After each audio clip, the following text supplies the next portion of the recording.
Bienvenue à vous pour cette nouvelle leçon de conjugaison CM1, CM2. Nous en sommes à la leçon conj 14, le présent de l'impératif, et voici la version commentée, c'est parti. Dans cette leçon conj 14, on va trouver deux objectifs.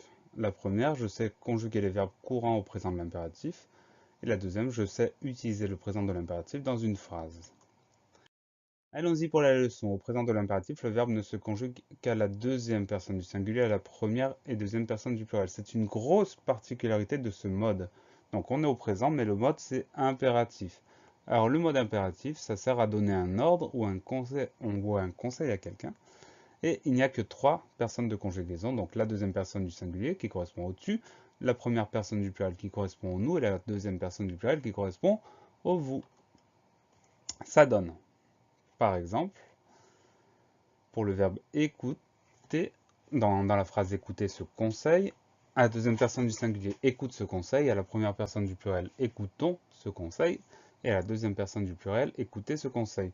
Autre particularité du mode impératif, il n'y a pas de pronom quand on conjugue le verbe. Donc, première particularité, il n'y a que trois personnes. Deuxième personne du singulier, première personne du pluriel, deuxième personne du pluriel. Et deuxième particularité, quand on conjugue un verbe au présent de l'impératif, on n'utilise pas de pronom. Voyons comment conjuguer tout ça maintenant. Au premier groupe, c'est pas compliqué. Les terminaisons sont E, ONS, EZ. Donc E c'est pour la deuxième personne du singulier, ONS première personne du pluriel, EZ deuxième personne du pluriel, avec comme exemple le verbe garder, garde avec un E, gardons, ONS, garder, EZ. Donc c'est pas difficile. Il n'y a que trois personnes, il n'y a que trois terminaisons, E, ONS, EZ. On remarquera quand même que pour la deuxième personne du singulier, on a un E tout seul, on ne met pas de S derrière, contrairement à beaucoup d'autres temps. Donc E, ONS, EZ pour les verbes du premier groupe. Pour les verbes du deuxième et du troisième groupe, c'est pas compliqué non plus, c'est S, ONS, EZ, S pour la deuxième personne du singulier, ONS pour la première personne du pluriel, EZ pour la deuxième personne du pluriel. Ce qui nous donne par exemple, avec le verbe descendre, descend avec un S, descendons, ONS, descendez, EZ, et ça fonctionne pour tous les verbes des deuxième et troisième groupes. S, ONS, EZ.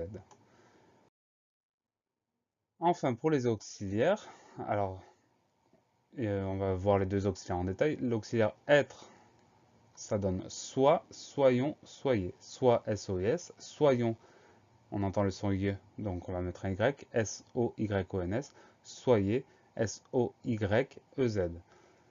Pour le verbe avoir, deuxième personne du singulier est, première personne du pluriel ayons, deuxième personne du pluriel ayez. Donc est, A-I-E, ayons, on entend le son Y, on va mettre un Y, A-Y-O-N-S, et enfin ayez, A-Y-E-Z.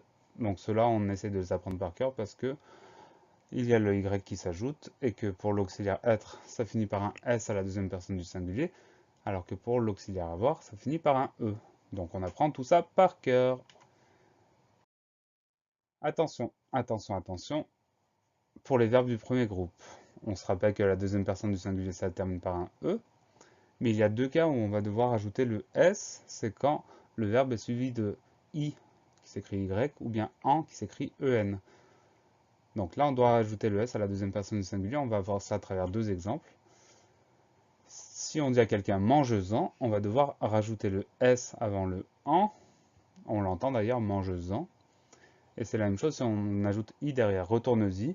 On ajoute le S à la terminaison avant le Y. Donc, grosse particularité quand on a I ou AN derrière le verbe du premier groupe. À la deuxième personne du singulier, on doit ajouter le S. Quelques exemples. Alors, il va y avoir uniquement la première compétence, parce que la deuxième, c'est de savoir écrire une phrase. Donc là, c'est un peu compliqué de trouver des exemples. Donc, première compétence, je sais conjuguer les verbes courants au présent de l'impératif. On peut vous demander, par exemple, de conjuguer le verbe prendre à la première personne du pluriel. Donc, première personne du pluriel, ça donne prenons. Ensuite, on peut vous demander de conjuguer le verbe avoir à la deuxième personne du singulier. C'est celui qu'on a vu il y a quelques instants. Est. Et enfin, dernier exemple, regardez à la deuxième personne du pluriel, ça donne regarder avec EZ à la fin. Voilà pour cette leçon. Je vous donne rendez-vous très bientôt pour une nouvelle leçon et d'ici là, travaillez bien.